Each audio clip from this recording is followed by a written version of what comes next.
First thing first I would like to welcome every one. அதில் நம்ம எங்களோட அழைப்பை மதித்து வந்திருக்க எங்கள் சிறப்பு விருந்தினர்கள் மற்றும் ப்ரெஸ், அதுக்கப்புறம் நம்மளோட நண்பர்கள் அனைவரும் இதுக்கு வந்த எல்லாத்துக்கும் ஒரு welcome every one. And also இந்த மேடையில் இதெல்லாம் பேசலாம் தெரியாது, அதனால் தவிர்த்து பேசுறதெல்லாம் மன்னிச்சிருங்க.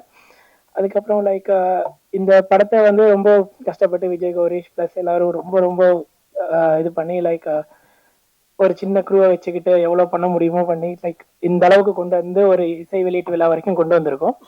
ஸோ எல்லாரும் சப்போர்ட் பண்ணி இதை ஒரு பெரிய லெவலுக்கு கொண்டு வருவீங்கன்னு நம்புறேன். நன்றி. தேங்க்யூ.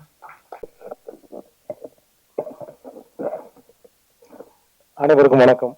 குறிப்பா மேடையில் அமர்ந்திருக்கும் திரையுலக சொந்தங்களுக்கு வணக்கம்.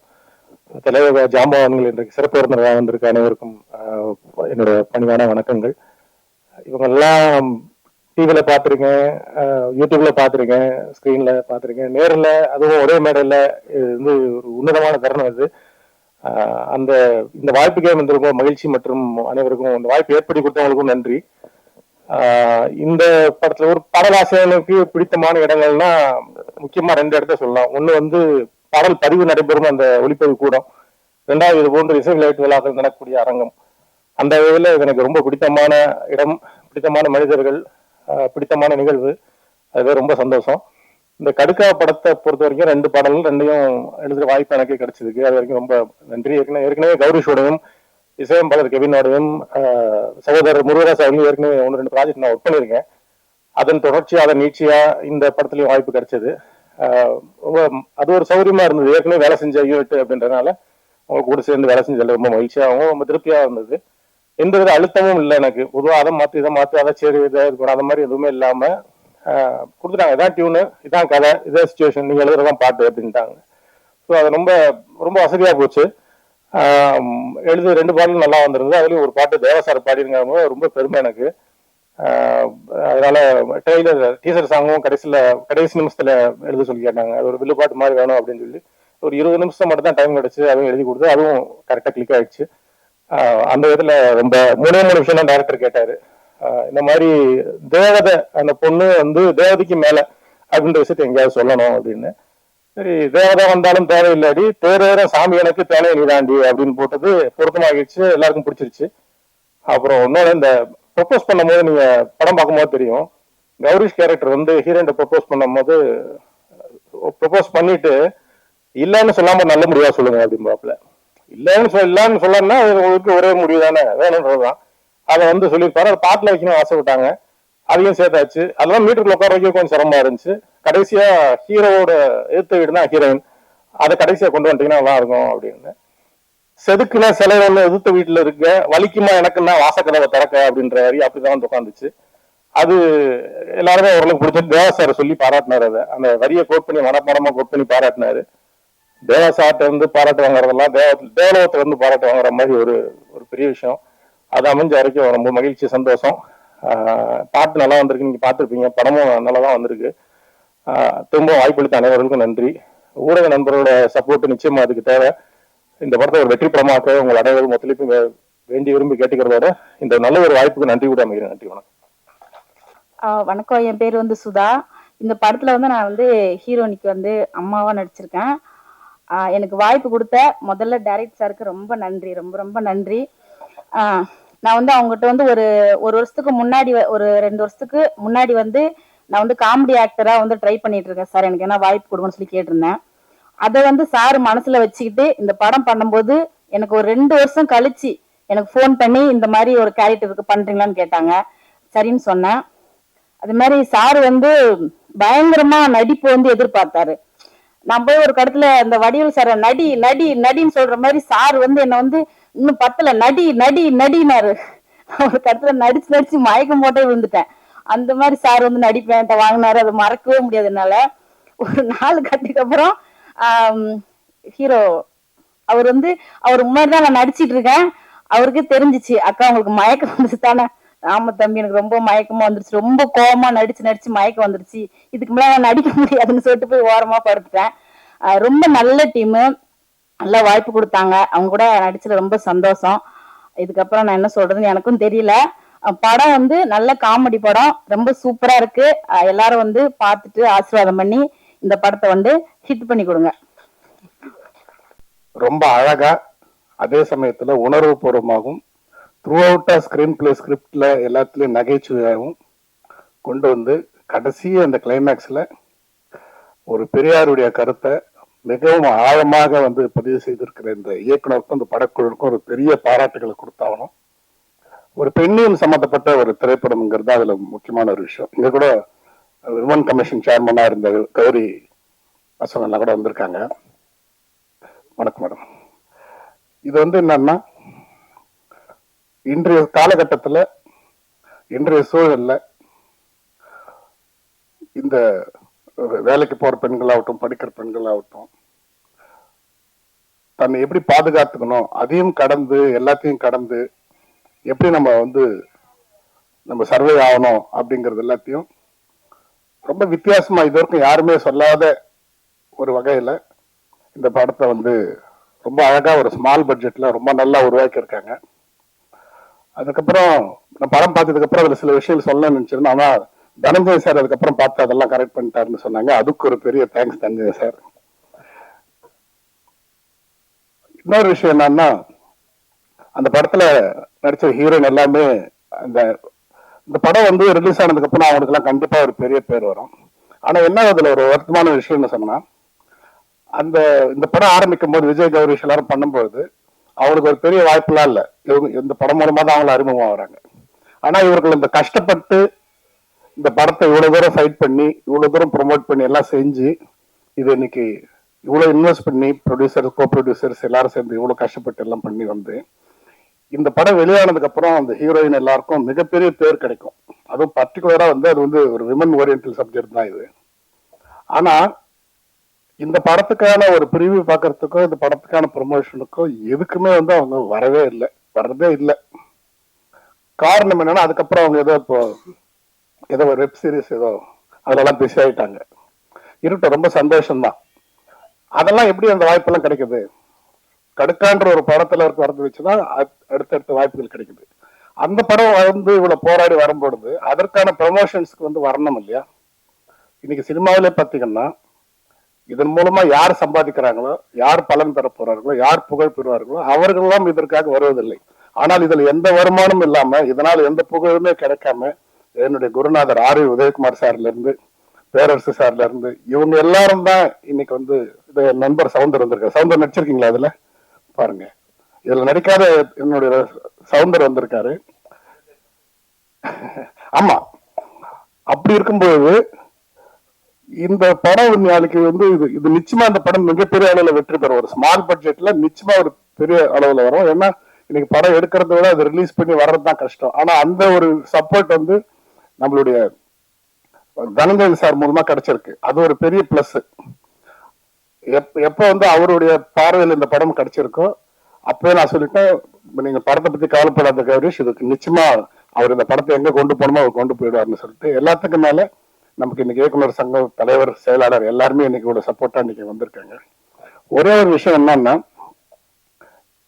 இந்த மாதிரி ஒரு படத்தை இவ்வளவு கஷ்டப்பட்டு இவ்வளவு பண்ணி இவங்க இந்த எந்த முகம் தெரியணுங்கிறதுக்காக இவங்க கஷ்டப்பட்டு பேனர் வச்சு எல்லாம் பண்ணி இவ்வளவு செஞ்சு பண்றாங்களோ, அவர்கள் இந்த மாதிரி ரெஸ்பான்ஸ் எல்லாம் இருக்கிறதுக்கு குறைந்தபட்சம் ஒரு அடுத்து இந்த மாதிரி ஒரு படங்கள் கமிட் பண்ணும்போது அந்த ஆர்டிஸ்டுகள் அவங்களுக்கு நம்ம கால் ஷீட் வாங்கும் போது ஒரு எப்படி டப்பிங் பேசுறாங்க பேசலன்றதெல்லாம் நம்ம ஒரு அக்ரிமெண்ட்ல கொண்டு வரோம். அந்த மாதிரி படம் முடிஞ்சு எல்லாம் முடிஞ்சு ப்ரொமோஷனுக்கு அது ஆடியோ ரிலீஸ் ஃபங்க்ஷன் அது எதாகட்டும் அதுக்கும் வந்து வரணுங்கிறத வந்து நம்ம மென்ஷன் பண்ணி கொண்டு வர மாதிரி ஒரு ஸ்கீம் கொண்டு வந்தாதான் இதுக்கு ஒரு விஷயம் கிடைக்கும்.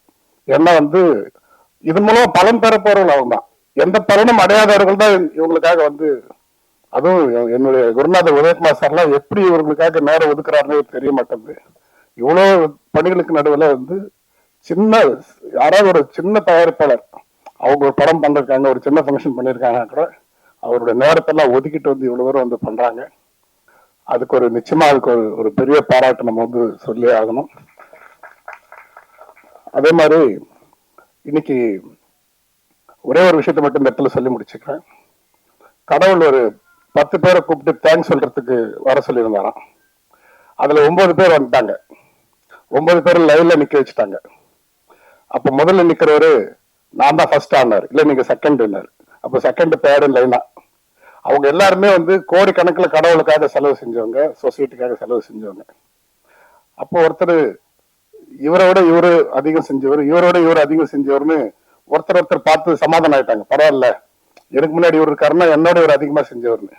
அப்போ முதல் பர்சன் யாரு, கடவுள் வந்து முதல் நன்றி சொல்ல போறது யாருன்னு 9 பேருமே பார்த்துட்டு இருக்கும்போது ஒரு வயசான கழிவை கூட்டு வந்து நிக்க வச்சாங்க முதல் ஆளா. 9 பேரும் கடுப்பாயிட்டாங்க. என்ன ஒரு கழிவை கொண்டாந்து நிறுத்தி வச்சிருக்கீங்க, யாரு இவங்க? இவங்களுக்கு தான் கடவுள் முதல் நன்றி சொல்ல போறாரு. ஆமான்னு சொல்றதுல கடவுள் வந்துட்டாரு. வந்தவொடனே கடவுள் அவங்களுக்கு தான் ஃபர்ஸ்ட் நன்றி சொல்றாரு.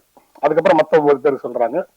இருந்தாலும் நாங்கெல்லாம் இவ்வளவு பெரிய ஆளுங்களை விட்டுட்டு இந்த கேள்விக்கு போய் ஒரு முதல் நன்றி சொன்னாருன்னு எல்லாருக்கும் வருத்தம் அடைஞ்சதை புரிஞ்சுக்கிட்ட கடவுள் சொல்றாரு, என்னடா இவங்களுக்கு நான் நன்றி சொல்றேன்னு பாக்குறீங்களா? உங்க எல்லாரோட அதிகமா வந்து சேவை செஞ்சவங்க இவங்க தான். என்ன செஞ்சாங்க? ஒருத்தர் 500 கோடி செலவு பண்ணிருக்காரு, ஒருத்தர் 10,000 கோடி செலவு பண்ணிருக்காரு, ஒருத்தர் ஊரே தத்தெடுத்திருக்காரு. ஒவ்வொருத்தரும் செஞ்சிருக்காங்க. ஆனா அந்த கேள்வி என்ன பண்ணிருக்கு என்னன்னு கேட்டீங்கன்னா, அந்த கேள்வி யாருன்னு சொன்னா ஒரு எலிமெண்டரி ஸ்கூலுக்கு வெளியில கிழங்கு விற்கக்கூடிய ஒரு கேள்வி, கிழங்கு எல்நப்பம் இதெல்லாம் விற்கக்கூடிய ஒரு கேள்வி. அந்த கேள்வி அந்த அந்த வியாபாரம் பண்ணிட்டு இருக்கும் போது ஒரு சின்ன பொண்ணு ஸ்கூலுக்காக பரீட்சை நேரத்துல ரொம்ப வேகமா கடந்து போகும்போது ஃபுல் மழை தண்ணி அதுல தடுக்கி விழுந்துறாக்குது. அதுல எக்ஸாம் பேடு எல்லாமே அதுல நனைஞ்சு எல்லாமே வேஸ்ட் ஆகி ஓன் அழுகுறா.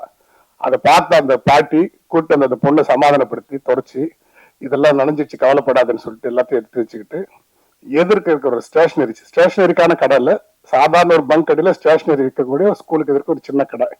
அங்க போய் தன்னுடைய இடுப்புல இருக்கிற சுருக்கு பையை எடுத்து அப்படியே வச்சு இதுல எவ்வளவு இருக்குன்னு பார்ப்பா, எதுவா இருந்தாலும் இந்த பொண்ணு குழந்தை பரீட்சைக்கு போறதுக்கு அதுக்கு பேடு பேப்பர் என்ன கேட்குதோ பென்சில் எல்லாம் கொடுப்பா அப்படின்னு சொல்லி கொடுக்குறாங்க. அவன் அந்த காசை ஃபுல்லா கொட்டி பார்த்துட்டு இதுல போய் என்ன வரப்போகுதுன்னு சொல்லிட்டு சரி இருந்தாலும் இந்த பாட்டி சொல்லுதுன்னு சொல்லிட்டு அதுல மொத்தமே 73 ரூபாய் தான் இருக்கு, சில்லற கில்லற எல்லாம் சேர்த்து. சரி பரவாயில்ல, 100 ரூபாய்க்கு மேல ஆகுது இருந்தாலும் பரவாயில்லன்ட்டு அவன் பேப்பர் பேட எல்லாத்தையும் கொடுத்து அந்த பாட்டி கிட்ட அந்த பாட்டி அந்த குழந்தைக்கு டப்பால ஸ்நாக்ஸ் எல்லாம் போட்டு நீ அழாத போன்னு பரீட்சைக்கு எழுதி அனுப்பிச்சு வைக்குது. இந்த பாட்டிக்கு வந்து கடவுள் தான் முதல்ல வந்து இவங்களுக்கு தான் ஃபர்ஸ்ட் தேங்க்ஸ் சொல்றாரு. அப்போ 73 ரூபாய் அமௌண்ட் அப்படின்றது கிடையாது, அந்த கேள்வி கிட்ட இருக்கிற மொத்த பணமே 73 ரூபாய் வந்து கொடுத்து உதவி செஞ்சிருக்கு. ஆனா இவர்கள்லாம் வந்து எத்தனை கோடி செலவு பண்ணியிருந்தாலும் அவர்களுடைய சொத்து மதிப்பு அதை விட பல மடங்கு கோடி அவங்க கிட்ட இருக்கு. 10 லட்சம் கோடி இருக்கிறவரு 1000 கோடி செலவு பண்றதோ, 1000 கோடி இருக்கிறவரு 1 கோடி செலவு பண்றது பெரிய விஷயம் இல்லை. அப்படி 200 கோடி 300 கோடி சம்பாதிக்கக்கூடிய நடிகர்கள் என்னென்னோ செஞ்சுட்டு இருக்கிறதெல்லாம் பெரிய விஷயம் இல்லை. ஒரு சாதாரண ஒரு திரைப்பட நடிகரா வளர்ந்து வரும் பொழுது என்னென்னலாம் மக்களுக்கு செய்ய முடியுமோ அப்படிப்பட்ட ஒரு சோசியல் சர்வீஸ் செஞ்சுட்டு இருக்கிற ஒருத்தர் தான் விஜய் கௌரீஷ். விஜய் கௌரீஷ் வந்து பாத்தீங்கன்னா நிறைய சின்ன சின்ன ஊருங்கள்ல போயிட்டு நிறைய கிராமத்துங்கள்ல போயிட்டு அங்க இருக்கிறவங்க எல்லாரும் இணைச்சு அவங்களுக்காக நிறைய சர்வீஸ் பண்ணிட்டு இருக்கக்கூடிய ஒருத்தர். ஆர்மி நேவில பேசிக்கலி வந்து நேவில இருந்து வந்த பர்சன். இன்னொரு விஷயம், விஜய் கௌரீஷோட அப்பா நம்மளுடைய தயாரிப்பாளர் அம்மா கிருஷ்ணன் டி சிவா சார் அவரும் ரொம்ப ஃப்ரெண்ட்ஸ், 2 பேரும் ரொம்ப ஃப்ரெண்ட்ஸ். உங்க அப்பாவும் சிவா சாரும் ஒரு ஒரு திரைப்பட கதாநாயகங்கிறதுக்காக அடிப்படை மட்டும் கிடையாது, தான் வளர்ந்து வரும்போது இவ்வளவு ஸ்ட்ரெயின் பண்ணி இந்த சொசைட்டிக்காக என்னென்னலாம் செய்யணும்னு சொல்லிட்டு அவர் செய்யற விஷயம் இருக்கு பார்த்தீங்களா, அதுக்காகவே அவருக்கு சப்போர்ட் பண்ணணும்னு சொல்லிட்டு நாங்களாம் இன்னைக்கு இங்க வந்திருக்கோம்.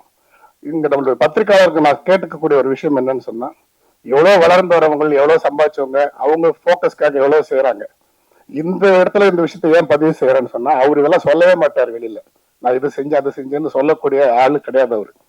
நான் கண்டிப்பா சொல்லணும், இது எல்லாருக்கும் தெரியப்படுத்தணும். அவர் விஜய் கௌரீஷ் வந்து ஒரு நடிகர் மட்டுமே கிடையாது, இந்த சொசைட்டி மூலமா அக்கறை கொண்டு பல விஷயங்களை தொடர்ந்து செய்திருக்கக்கூடிய ஒரு சோசியல் ஆக்டிவிஸ்ட் முக்கியமா அப்படிங்கறது இந்த இடத்துல நான் பதிவு செய்யணும். அப்படிப்பட்ட ஒருத்தர் நம்ம திரைப்படத்துறையில ஒரு கதாநாயகன் நடிச்சிருக்காரு. இன்னொரு விஷயம், இந்த படத்தை வந்து மனம் தளராம ரொம்ப பெரிய ரிஸ்க் எடுத்து இதுக்காக அவர் எல்லாம் செஞ்சுட்டு இருக்காரு. எந்த அளவுக்கு இதை ப்ரொமோஷன் பண்ண முடியுமோ அத்தனை விதமான இதுக்கு வந்து அது போஸ்டர் ரிலீஸ் பண்றது, அப்படி பண்றது, சாங் ரிலீஸ் பண்றது, ட்ரெய்லர் ரிலீஸ் பண்றது, அதுக்கு ஒருத்தர் கூப்பிட்டு ஷூட் பண்றது மாதிரி தொடர்ச்சியா விடாமுயற்சியா பண்ணிட்டே இருக்காரு. அவருடைய உழைப்பு அந்த முயற்சிக்கு நம்ம எல்லாரும் சப்போர்ட்டா இருக்கணும். குறிப்பா பத்திரிகையாளர்கள் இது மாதிரி உண்மையான சமூக அக்கறைக்காக இவர் பப்ளிசிட்டிக்காக எல்லாமே உண்மையான சமூக அக்கறைக்காக இது போன்ற சமூக பணிகளில் ஈடுபடக்கூடிய கலைஞர்களை நாம நிச்சயமா சப்போர்ட் பண்ணணும். தனஞ்சயன் சார் மாதிரி இருக்கிறவங்களாம் இந்த படத்துக்கு வந்திருக்கிறது ஒரு பெரிய சப்போர்ட். என்னுடைய குருநாதர் ஆர் உதயகுமார் சார், பேரரசு சார் உட்பட இதுல இந்த படத்துக்காக வந்து வாழ்த்துறதுக்கு வந்திருக்கக்கூடிய அனைவருக்கும் எங்களுடைய தமிழ்நாடு பத்திரிகையாளர் சங்கத்தின் சார்பில் நன்றி கூறி விடைபெறுகிறேன். நன்றி, வணக்கம். எல்லாருக்கும் அனைவருக்கும் ரொம்ப நன்றி. ஸ்பெஷலா ஸ்டேஜ்ல இருக்க எல்லாருக்கும் ரொம்ப தேங்க்ஸ். அப்போ நெக்ஸ்ட் பார்த்தீங்கன்னா நம்ம தேவா சாருக்கு பெரிய தேங்க்ஸ் சொல்கிறேன். அவர் வந்து இந்த சாங் பாடி கொடுத்தாரு. எல்லா சப்போர்ட் பண்ணதுக்கு ரொம்ப தேங்க்ஸ். ஓகே, மண்ணுக்கும் மக்களுக்கும் வணக்கம். மேடையில் அமர்ந்திருக்கும் ஜாம்பவான்களுக்கும் புது கலைஞர்களுக்கும் பத்திரிகை மீடியா உறவுகளுக்கும் சிறப்பு வணக்கம். கடுக்கா இந்த பாடல், இந்த படத்தோட பாடல் வெளியீட்டு விழாவுக்கு வரணும்னு சொல்லி என்னை அழைச்சதுக்கு PRO ஆனந்த் அவர்களுக்கு நன்றி. ஒரு நல்ல படம், உண்மையிலே வந்து ஒரு குவாலிட்டியான படம் நான் சொல்லுவேன். எல்லாருமே நல்லா வேலை செஞ்சிருக்காங்க. Director, cinematographer, music director, editing ரொம்ப ரொம்ப நல்லா இருந்தது. எனக்கு ரொம்ப பிடிச்சிருந்தது எடிட்டிங் அண்ட் மியூசிக்.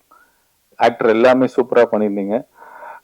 குவாலிட்டியான படம், ரசிக்க முடிஞ்சது. சாங் தான் காம்பேரர் சொன்ன மாதிரி, சிம்மையா சொன்ன மாதிரி, பாட்டு முடிஞ்சோடனே ஐயையோ ஐயையோ அப்படின்ற மாதிரி முணுமுணுக்க ஆரம்பிச்சோம். அந்த அளவுக்கு ரொம்ப அழகா இருந்துச்சு சார். என் பக்கத்துல உட்காந்து ஒரு பெரிய லிஸ்ட் வச்சிருந்தாரு. எப்படி கம்மியா பேசிட்டு போனா தெரியல. எனிவே சூப்பரா இருந்துச்சு சார். மியூசிக் எல்லாமே சூப்பரா இருந்தது. அண்ட் எனக்கு இந்த ஐடியா பிடிச்சிருந்தது. ஏன்னா காரணம் தனஞ்சயன் சார் இங்க இருக்காரு. அவர் ஒரு விக்கிபீடியா, என்சைக்ளோபீடியா நம்ம சினிமா, தமிழ் சினிமாவில் அப்படி கூட சொல்லலாம். அவரு இந்த படத்தை எடுத்தது முதல் வெற்றி. அண்ட் அவர் ப்ரொமோஷனே டிஃப்ரெண்டா இருக்கும். எங்களுக்கு 10 தலைக்கு அவர் தான், எங்க படத்துக்கு அவர் தான் ப்ரொமோஷன், அந்த ஃபுல் ஐடியா, அந்த பிளானிங் எல்லாம் எக்ஸிகியூஷன் தான் ஸ்டார்ட் பண்ணாங்க. அந்த ஃபர்ஸ்ட் சாங் 20 மினிட்ஸ் அந்த ஒரு கிராமிய சாங் மாதிரி வில்லுப்பாட்டு மாதிரி போட்டீங்க, சூப்பரா இருந்துச்சு சார்.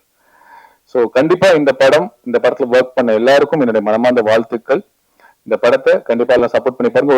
ஒரு விஷயம் எனக்கு தோணுச்சு சார், தயாரிப்பாளருக்கு நான் சிங்கப்பூர்ல வேலை பார்க்கும்போது ஃப்ரைடே, சாட்டர்டே, சண்டே வந்து நாங்க படம் பார்க்க போனோம்னா 2 படம் டிக்கெட் எடுத்தோம்னா 3வது படத்துக்கு ஃப்ரீ சார் டிக்கெட். அந்த மாதிரி ஒரு நாள்ல 2 டிக்கெட் எடுத்தா 1 டிக்கெட் ஃப்ரீ ஒரு ஆளுக்கு. ஐ திங்க் சும்மா இந்த மாதிரி சின்ன ஸ்மால் பட்ஜெட் படங்களுக்கு, புதுமுக நடிகர் படங்களுக்கு ஒரு 10 டிக்கெட் எடுத்தீங்கன்னா ஒரு 5 டிக்கெட் ஃப்ரீயா சொன்னீங்கன்னா கூட பீப்புள் வில் கம். அந்த ஒரு அட்ராக்ஷன் இருக்கும். ஓகே, நல்லா இருக்குன்னு தெரியும் போது ஒரு 10 டிக்கெட் கிடைக்கும் போது ஒரு 5 டிக்கெட் எக்ஸ்ட்ரா கிடைக்குதுன்னு வந்து பார்ப்பாங்க அப்படின்னு தோணுது. பார்த்ததுக்கு அப்புறம் இன்னும் நிறைய பேர் வருவாங்கன்னு தோணுது எனக்கு. மேபி தயாரிப்பாளர்கள் இதை கொஞ்சம் கன்சிடர் பண்ணீங்கன்னா நல்லா இருக்கும். அகைன் படத்துல ஒர்க் பண்ண எல்லாருக்கும் என்னுடைய மனமார்ந்த வாழ்த்துக்கள். நல்லதே நினைப்போம், நல்லதே விதைப்போம், நல்லதே நடக்கும். நன்றி, வணக்கம். எல்லாருக்கும் வணக்கம். தனஞ்சயம் ஐயா, உதயகுமார் சார், பேரரசு சார், சிவகுமார் சார், எல்லாருக்கும் வணக்கம். மேலே இருக்கிற எல்லாருக்கும் வணக்கம். எல்லாத்துக்கும் மேலே எனக்கு வாய்ப்பு கொடுத்த ஆனந்த் சார், ரவிச்சந்திரன் சார், கௌரிஸு, இவங்களுக்கு எல்லாத்துக்கும் என்னுடைய நன்றியை தெரிவிச்சுக்கிறேன். அதுக்கு மேலே அந்த ஊரில் நிறைய பேர் நமக்கு சப்போர்ட்டாக இருந்தாங்க.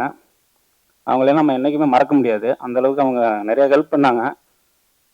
தோழர் ஜீவானந்தம், செம்புராஜ், கார்த்தி, இன்னும் நிறைய நண்பர்கள் நமக்கு நிறைய ஹெல்ப் பண்ணாங்க. அதனால தான் இந்த படம் நல்லபடியாக எடுக்க முடிஞ்சதுங்க.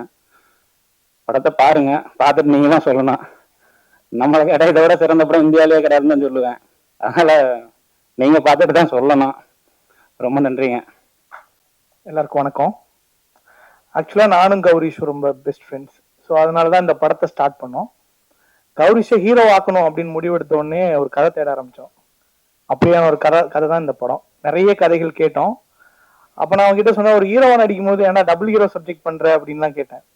அப்போ அதான் சொன்னா, நான் ஃபஸ்ட்டு ஒரு படம் நடிக்கும்போது என்னோட படத்தில் தான் கோஆர்டினேட்டராக ஒர்க் பண்ணும்போது அவன் வந்து நான் ஜூனியர் ஆர்டிஸ்டாக ஸ்டார்ட் பண்ணுறேன் அப்படின்னா. ஜூனியர் ஆர்டிஸ்டாக என்ன ஸ்டார்ட் பண்ணணும், நான் கோஆர்டினேட்டடா, உனக்கு நான் ஒரு கேரக்டர் ரோல் தரேன்டா அப்படி சொன்னேன். இல்லை மச்சான், நான் ஜூனியர் ஆர்டிஸ்டாக ஸ்டார்ட் பண்ணுறேன் அப்படின்னா. ஸோ என்னோட அமலாபால் ப்ரொடக்ஷனில் வந்த கடாவர் படத்தில் அவன் வந்து ஜூனியர் ஆர்டிஸ்டாக ஒரு சீன் பண்ணான். அவன் அங்கேருந்து ஸ்டார்ட் பண்ணான். ஸோ அங்கேருந்து ஸ்டார்ட் பண்ணி இன்னைக்கு இந்த மேடைக்கு வந்திருக்கான். எனக்கு தெரிஞ்சு ஒரு 6 இயர்ஸ் ஆயிடுச்சு. நாங்கள் அதுக்கு முன்னாடி இருந்த ஃப்ரெண்ட்ஸ். இன்னைக்கு ஹீரோவா அவனை பார்க்கறது பயங்கர ஆச்சரியமா இருக்கு, நல்லா இருக்கு. எனவே இந்த படத்துக்காக உழைச்ச உழைப்பு வந்து கதை தேடுற இடத்துல இருந்து ஸ்டார்ட் ஆச்சு. அப்போ வந்துதான் எங்களுக்கு எங்களோட டைரக்டர் ஒரு கதை சொன்னா, அப்படி அது உண்மையிலே ரொம்ப நல்லா இருந்தது. அது மேல இருக்கிற நம்பிக்கை வந்து படமே ஒரு வில்லேஜ் படம் பண்ணணுமா, ஒரு த்ரில்லர் படம் போயிடலாமே சேஃப் அப்படின்லாம் பயங்கர அறிவாலாம் பேசணும். அப்போ அவன் சொன்னது இல்ல மச்சான், நம்ம வில்லேஜ் படத்துல ஸ்டார்ட் பண்ணலாம், கதையாவும் நல்லா இருக்கு அப்படின்னு சொல்லி ஸ்டார்ட் பண்ண படம் தான் இது. எனக்கு தெரிஞ்சு இந்த படம் ஆரம்பிச்சதுல இருந்து இன்னைக்கு வரைக்குமே இந்த படத்தோட கண்டென்ட் தான் எங்க எல்லாருக்குள்ள இருக்கிற சண்டைகள், எங்களுக்கு எல்லாருக்குள்ள இருக்கிற அறிவுகள், எங்களோட எல்லா தெளிவுகளையுமே தூக்கி சாப்பிட்டுட்டு அது இந்த இடத்துக்கு கூட்டு வந்திருக்கு. அது ஒவ்வொன்றுக்கும் இந்த படத்தோட டைரக்டரோட கண்டென்ட் அண்ட் எங்களுக்கு ரெண்டாவது பெரிய பலம் அந்த படத்தோட சாங்ஸ். ஏன்னா எப்படியாவது 2 இட்டுப்பாட்டு வேணும், இது தாண்டி வேற எதுவுமே எங்ககிட்ட இல்ல, ஐடியாவா என்ன பண்றதுன்னு தெரியல. சோ எங்களுக்கு கொடுத்த அத்தனையுமே நல்லா இருக்கிற மாதிரி சூப்பரான சாங்ஸா முணுமுணுக்கிற மாதிரி லிரிக்ஸோட எங்களுக்கு ரொம்ப அழகா அதை அமைச்சு கொடுத்தாங்க lyric writer sir and music director. இந்த படத்தை வந்து ரொம்ப காலம் இதுக்கான ஒரு சின்ன படம், நிறைய நேரங்கள் செலவு பண்ண முடியாது, வேகமா முடிக்கணும், இந்த மாதிரி நிறைய பிளான் எங்க கிட்ட இருந்தது. இது எல்லாத்தையும் தாண்டி இது எல்லாத்துக்கும் சப்போர்ட் பண்ணி எங்க டைரக்டர் ஆகட்டும், அந்த அம்மா அந்த அக்கா வந்து நானும் அந்த அக்காவும் சுதா அக்காவும் நானும் வந்து ஒரே ஊரு, இது ஒரு மாதிரி கனெக்ட். என்னோட ஃப்ரெண்டு நானும் அவனும் ஒரே நாள் பிறந்தோம், கௌரிஷ் நானும், அது எங்க அக்கா. ஸோ இந்த மாதிரி ஒரு ஃபேமிலி படமா ரொம்ப தூரமா இருந்து இந்த படத்தை பண்ணோம். எல்லாமே கரெக்டா எக்ஸிக்யூட் ஆச்சு. ஈவன் இன்னைக்கு ப்ரொமோஷன் வரைக்குமே என்ன சொல்றானா கௌரிஷ் அதை மட்டும் தான் பண்ணுவான். நானும் சொல்லுவேன், இவ்வளவு பண்ண வேணாண்டா, இந்த மாதிரி ஆர்டிஸ்ட் எல்லாம் கூட்டு வருவானா ப்ரமோஷனுக்கு, அவன் என்னவோ பண்ணுவான், அது ஏதோ ஒண்ணு விதத்துல அந்த படத்துக்கு நல்லதா போய் முடியும். இப்ப வரைக்கும் எல்லாமே இந்த படத்துக்கு நல்லதா அமைஞ்சிருக்கு. படத்தை பார்த்துட்டு தனஞ்சயன் சார் இந்த படத்தை பண்றேன்னு சொன்னோன்னா we are very happy. ஏன்னா இதுக்கப்புறம் இதை தூக்கிட்டு சமக்க வேணாண்டா, கீழே வச்சிடலாம் அப்படின்ற மாதிரி ஒரு முடிவு எடுத்தோம். ரிலீஸ் டேட்ல இருந்து எல்லாமே எங்களுக்கு சப்போர்ட். விநாயகர் சதுர்த்தி எத்தனை படம் வரும், பட் ஒரே ஒரு படம் தான் தனஞ்சயன் சார் மட்டும்தான்.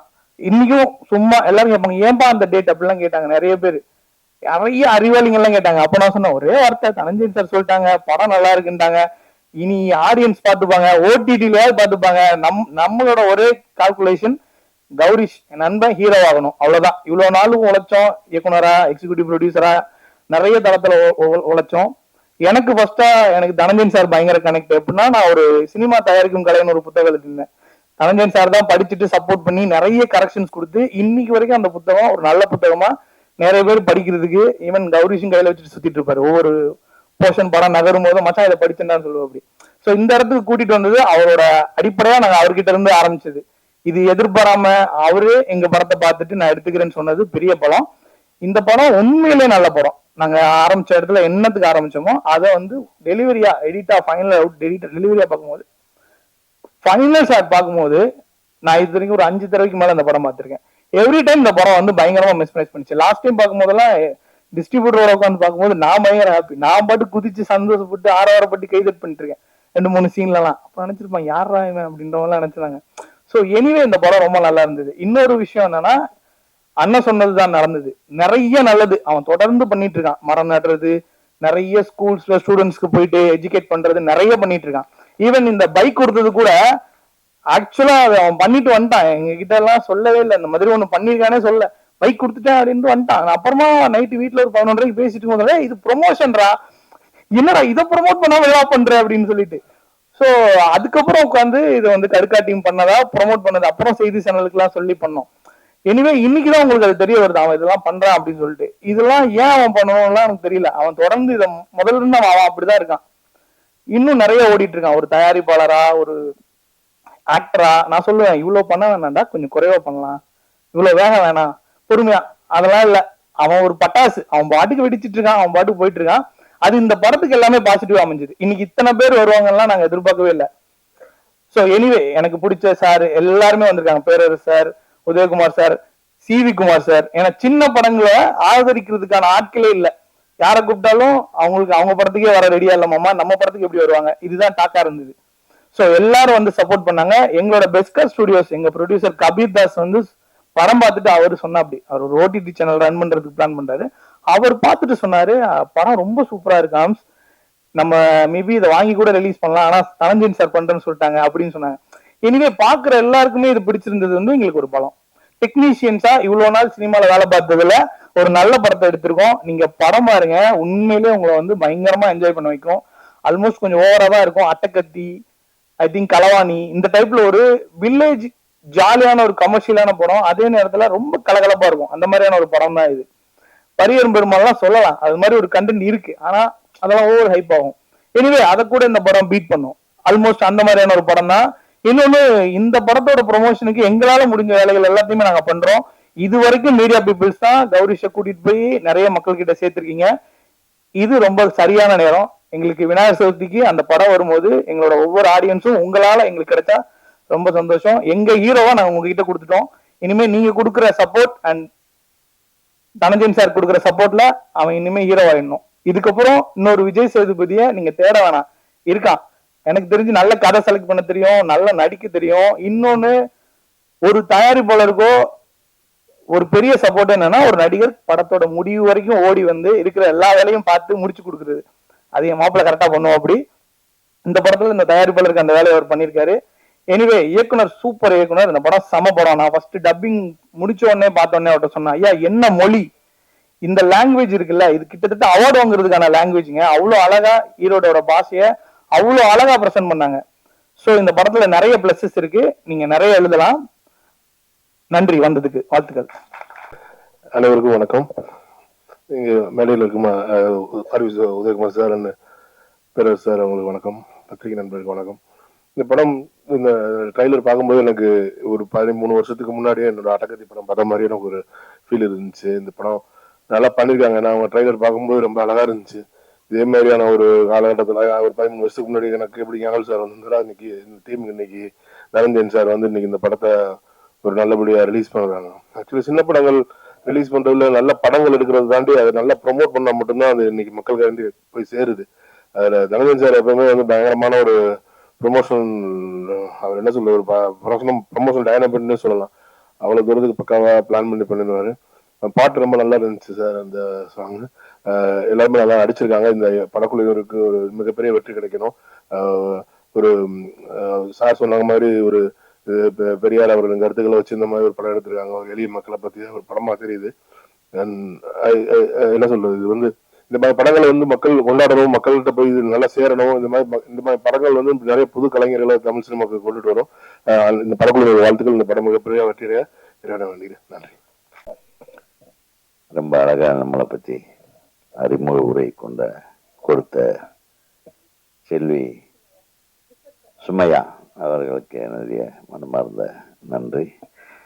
ஐயையோ ஐயையோ ஐயையோ, அவ்வளோ. இந்த மாதிரி ஒரு அழகான வர்ணனையாளரை வச்சாவே படம் ஹிட் ஆயிடும் போல் இருக்கு. ஏன்னா இந்த மேடைக்கு அது ஒரு மிக நல்லா பண்றீங்க. Wish you all the best.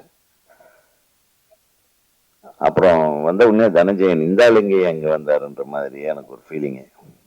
பார்த்தா நான் தான் வாங்கியிருக்கேன் அப்படின்னா, ஓ இந்த படத்துல ஏதோ இருக்கும் போல் இருக்கு. அப்புறம் உள்ள வந்தேன், பேரரசு வந்துட்டாப்புல, என்ன தம்பி ஒரு இடத்த விட மாட்டீங்களே, நான் போனா நீங்களும் வந்துடுவீங்களேன்ற மாதிரி ஒரு லுக் விட்டாரு. சரிடா என்னடா தெரிய வம்பா இருக்கு அப்படின்னு பார்த்தா திடீர்னு சிவி குமார், நீங்க எங்க இப்போ இல்லைண்ணே இதுக்கு சரி இப்போ டைரக்ட் பண்ணிட்டு இருக்கீங்களான்னு. அதான் 2-3 படம் பண்றீங்க, மெம்பர் ஆகாமே பண்ணிட்டு இருக்கேன், மரியாதையா மெம்பர் ஆயிடும் அப்படின்னு. எனக்கு வந்தாவே இதே டென்ஷனா இருக்கு. எனக்கு எல்லாம் யாருமே டைரக்டர் சங்கத்துல மெம்பர் ஆகுறது இல்லை. நான் டைரக்டர் சங்கத்துல இருந்து ஆளுக்கு வந்து உங்களை வாழ்த்தனா என்னையா நியாயம் அது? சொல்லுங்க. நீ மெம்பர் ஆனியா தம்பி? பாத்தீங்களா? இதுக்கு கண்டனத்தை தெரிவிக்கிறேன். அப்புறம் பார்த்தா இன்னொரு குண்டை தூக்கி போட்டாங்க. யாரையா ப்ரொடியூசர்? கோயம்புத்தூர்காரங்க. அட பாருங்களா, எங்க ஊருக்காரன் வந்து படம் வைக்க எனக்கே தெரிய மாட்டேங்குதுன்னு. இந்த மாதிரி திடுக்கிடும் பல சம்பவங்கள் நடந்தது. இதுக்கு மீறி எல்லை கடந்த ஒரு திடுக்கிடும் சம்பவம் வந்து நம்ம சுபாஷ். எங்கடா திடீர்னு முன்னாடி வந்து உட்காந்துருக்கான், எதுக்குப்பா அப்படின்னா பார்த்தா எல்லாம் இவங்க குரூப் ஆளுக்கு போல் இருக்கு. பார்த்தா இதுல சமூக சேவகர்கள், ஸோ இவங்கெல்லாம் சேர்ந்து படம் பண்ணியிருக்காங்க. இது எப்படியாவது கொண்டு போய் சேர்த்துணும் உங்ககிட்ட ஒரு உரிமையா கேட்டு. ஸோ எல்லாமே ஒரு நல்ல ஒரு சிறப்பான கும்பல் இங்க இருக்கு. அதுல சவுந்தர் வேற, அவர் புதுசா தாவேகா உறுப்பினர் தன்னை மாறுதட்டி சொல்லி கொண்டு போய் உட்கார்ந்துருக்காரு. வாழ்த்துக்கள். அதான் சொல்லலாம எல்லாம் என்ன இருக்கு. மிக சிறப்பான உரையாற்ற அந்த இணை தயாரிப்பாளர் அவரே எல்லாமே பேசிட்டார். எல்லாம் இன்னும் டவுட்டு பேச. எவ்வளவு பணம் போட்டீங்க இணை தயாரிப்பாளர்? அதை மட்டும் சொல்ல முட்டாரு. எங்க ஆளு காணோம். இணை தயாரிப்பாளர் எவ்வளவு போட்டாருன்னா எனக்கு பட்ஜெட் தெரியும் இல்லையா?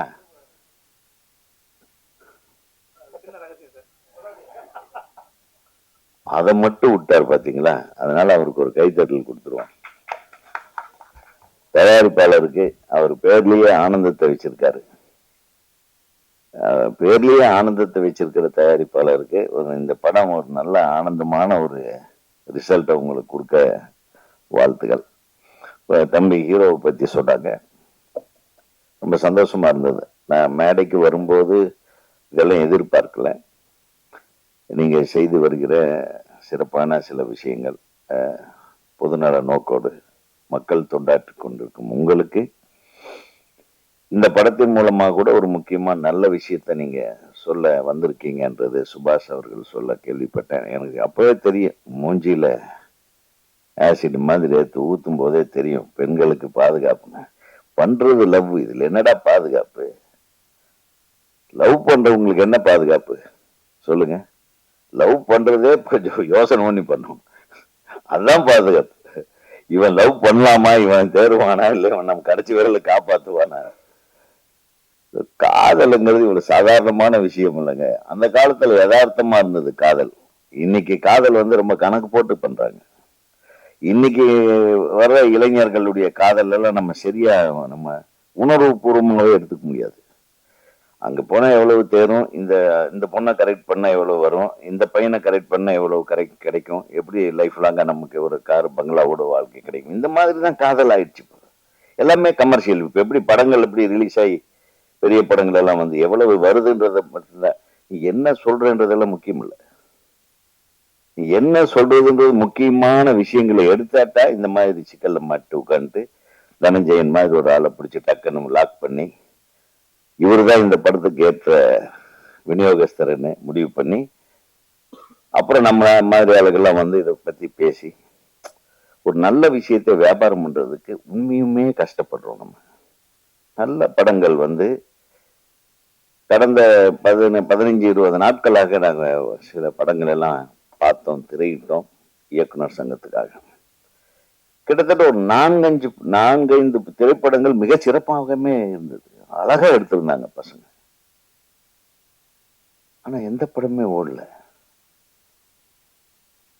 சினிமாவில் நம்ம சரி பண்ண வேண்டிய விஷயம் நிறைய இருக்கு. ரொம்ப கஷ்டமா இருந்தது. ஏன்னா ஒவ்வொரு படத்துக்கும் குறைஞ்சபட்சம் ஒரு 5 கோடி 6 கோடி எல்லாம் செலவு பண்ணியிருப்பாங்க. அந்த படத்தை எப்படி எடுக்க முடியும் அவங்கனால? ஒரு அந்த விநியோகஸ்த தயாரிப்பாளர்கிட்ட கேட்ட, எந்தெந்த தேட்டர்ல சார் இன்னைக்கு இப்ப வரையில எந்தெந்த தேட்டர்ல ஓடுதுன்னு எனக்கு தெரியல சார். நீதான் படம் ப்ரொடியூசர்? ஆமா சார், இந்த ஒருத்தர்கிட்ட கொடுத்தேன், அவர் இன்னும் பேசிக்கிட்டு இருக்காரு. 2வது நாள் கேட்கிறேன், இன்னும் மதுரையில ரிலீஸ் ஆகலன்னு சொல்றாங்க சார்.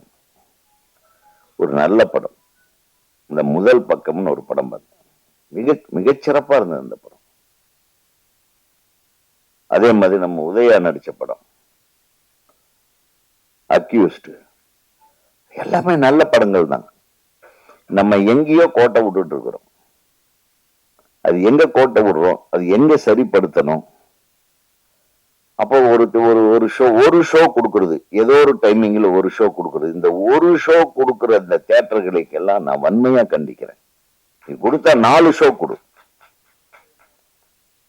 ஒரு தியேட்டர்ல கொடுத்தாலும் 4 ஷோ கொடு. ஒரு காம்ப்ளெக்ஸ்ல ஏதோ ஒரு தியேட்டர்ல ஏதோ ஒரு ஷோ, முதல் நாள் ஒரு ஷோ 2:30 ஷோ இருக்கு, அதுக்கப்புறம் அது சரியில்லைன்ட்டு 5:30 ஷோ மாத்துறது, இல்லைன்னா 11:30 ஷோன்னு மாத்துறது. எங்க படம் ஓடுதுன்னே தெரிய மாட்டேங்குது. திரு தனஞ்சயன் அவர்கள் இருக்கும்போது நான் ஏன் சொல்றேன்னா, நடப்பு தயாரிப்பாளர் சங்கம் இதை கொஞ்சம் கையில எடுத்து எல்லா திரைப்படங்களையும் வரைமுறைப்படுத்தி வெளியிட வேண்டும். இப்போ நம்ம காலத்துல நம்ம படம் ரிலீஸ் பண்ணா, ஒரு ரஜினி சார் படம், ஒரு கமல் சார் படம்னு ஒரு 80 தியேட்டர், மேக்சிமம் 100 தியேட்டர் ரிலீஸ் பண்ணும், அவ்வளவுதான். அந்த 100 தியேட்டர் ரிலீஸ் பண்ணும்போது மீதி 2500 தியேட்டர் இருக்கும். மீதி இன்னொரு 16 படங்கள் ஒரு 80 தியேட்டர்ல, ஒரு 60 தியேட்டர்ல, ஒரு 30 தியேட்டர்ல. நானே கார்த்திக் படம் ரிலீஸ் பண்ணும்போது தமிழ்நாடு ஃபுல்லா பொண்ணுமணி 30 தியேட்டர்ல 35 தியேட்டர்ல ரிலீஸ் பண்ணோம். 2வது வாரம் அது 40 தியேட்டர் ஆகி போச்சு. ஆக எத்தனை படம் ரிலீஸ் பண்ணாலும் அத்தனை படத்துக்கும் தியேட்டர்கள் இருந்தது. இன்னைக்கும் தியேட்டர்கள் இருக்கு. ஒரே படத்தை எல்லா தியேட்டர்லயும் போட்டு காசு பண்ணி 4 நாள்ல காசு பண்ணணுன்றதுக்காக உயிரை பணயம் வைத்து இருக்கிற சொத்தெல்லாம் அடமானம் வச்சு இந்த கலை உலகத்துல ஏதாச்சும் சாதிக்கணும்ன்ற ஆசையோட வந்து படம் எடுக்கிற ஒரு 15 தயாரிப்பாளர்கள் அவருடைய வாழ்க்கையை நாசம் பண்றது எந்த விதத்துல நியாயம்? உங்க தயாரிப்பாளர் சங்கத்துல உங்களுக்கு அவங்களும் மெம்பர்கள் தானே. அவங்களுக்காக நம்ம ஏன் சேர்ந்து போராடக்கூடாது? இதை யார் நிர்ணயம் செய்வது? இந்த தியேட்டர் ஒழுங்குபடுத்தி இந்த தியேட்டர்கள்ல சிறிய படங்களை வாழ வைக்கக்கூடிய அளவுக்கு, நீங்க படம் நல்லா இல்லைன்னா தூக்கிடணும், அது ஒன்றும் பிரச்சனையே இல்லை. ஒரு படம் நல்லா இருக்கா இல்லையான்னு முடிவு பண்றதுக்கு பெரிய படங்களுக்கே 3 நாள் ஆகுது, 4 நாள் ஆகுது. இந்த படம் நல்லா இருக்கா நல்லா இல்லையா அப்படின்னா மண்டே தான் ரிசல்ட் தெரியும். மண்டே என்ன கலெக்ஷனோ அதை வச்சுதான் தெரியும். ஸோ அதுக்கே 4 நாள் ஆகுதுன்னா பெரிய நடிகர்களோட படத்துக்கே ஒரு சின்ன படம் அட்லீஸ்ட் மினிமம் ஒரு 5 நாளாவது அந்த தியேட்டர்ல இருந்தா தானே அதை வந்து பார்த்துட்டு இது நல்லா இருக்கு நல்லா இல்லைன்னு ஒரு முடிவெடுக்கக்கூடிய ஒரு நிலை நமக்கு ஏற்படும். குறைந்தபட்சம் சிறிய திரைப்படம் ஒரு வாரத்துக்கு எந்த தியேட்டர்ல போட்டாலும் 4 காட்சிகள் போட வேண்டும் என்ற ஒரு சட்டபூர்வமான ஒரு விஷயத்தை நீங்க கொண்டு வந்தாதான் அதுக்கப்புறம் அது படம் ஓடல, அது விருப்பம், மக்களுடைய விருப்பத்துக்கு ஏற்பதான் அது வந்து ரிசல்ட் இருக்கும். முதல்ல இதை பண்ணுங்க. திரைப்படங்களுடைய வெளியீட்டை ஒழுங்குபடுத்தலைன்னா சிறிய திரைப்படங்கள் எல்லாம் வந்து மிகச்சிறப்பா இருந்ததுங்க, படம் தியேட்டரே கிடைக்கலைங்க. அப்படி ஜனநாயகன் சார் ரொம்ப சிரமப்பட்டு ரிலீஸ் பண்ணாருங்க, அதனால இந்த படம் தப்பிச்சதுங்க, இப்படியெல்லாம் சொல்லவே கூடாது. 16 படம் ரிலீஸ் ஆனாலும் நல்ல திரைப்படங்கள் ஓட வேண்டும், அந்த நிலைமை இன்னைக்கு இருக்கு. ஆனா யாரோ அதை தடுத்து கொண்டிருக்கிறார்கள், அதை எதிர்த்து நீங்கள் குரல் கொடுக்க வேண்டும் என்றுதான் நான் கேட்டுக்கொள்கிறேன். யார் தடுக்கிறாங்கன்றது தெரியாது. ஒரு சாரார் மட்டும் சினிமாவுக்கு சொந்தம் அப்படின்ட்டு ஒரு சினிமாவை ஒட்டுமொத்தமா ஆட்டையை போட நினைக்கிறது தப்பு. இதை எதிர்த்து நீங்க எல்லாம் என்னைக்கு குரல் கொடுக்குறீங்களோ அன்னைக்குதான் சின்ன படம்ல ஓடக்கூடிய படங்கள் தான் பெரிய படங்கள். ஓடாத படங்கள் எவ்வளவு 100 கோடி பட்ஜெட்ல 500 கோடி பட்ஜெட்ல இருந்தாலும் ஓடலன்னா அந்த படம் சின்ன படம். ஓடுச்சுன்னா இந்த கடுக்கா பெரிய படம். ஸோ இந்த ஐயோ சாங்கு மனசை வந்து ரொம்ப டச் பண்ணிடுச்சு.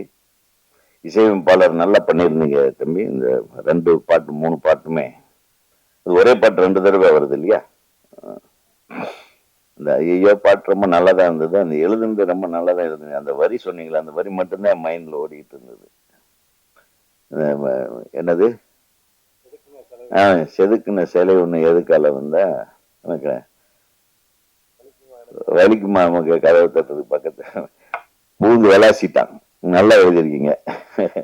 2வது, வில்லேஜ் படங்கள் மட்டும்தான் ஒரு இயக்குனருடைய திறமையை, ஒரு நடிகனுடைய திறமையை, ஒரு கதையாளத்தின் திறமையை, ஒரு இசையின் திறமையை வெளிப்படுத்தக்கூடிய ஒரே பிளாட்ஃபார்ம் வில்லேஜ் படங்கள் தான்.